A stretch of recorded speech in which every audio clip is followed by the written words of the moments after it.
How to swap on Tonkeeper. So if you want to swap on Tonkeeper, then just follow the steps. So if you want to swap from one cryptocurrency to another, then it's now possible with the Tonkeeper. And here's how you can do it. First things first, the moment you open up your Tonkeeper, you will have the dashboard. So this is what you're going to see. From here, you just need to simply go with the option of swap, which is here on the left side. Then it will bring you to this option. Now what you're going to do is select the receiving value.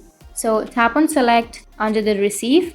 So for example, I'll be choosing USD, and then go with the send. And here you can simply choose the option, but I'll be choosing ton. And on the right side, you can go with the balance and simply enter the value. For example, I'll be choosing 10. So 10 ton will give me this much balance in another cryptocurrency, which is USD.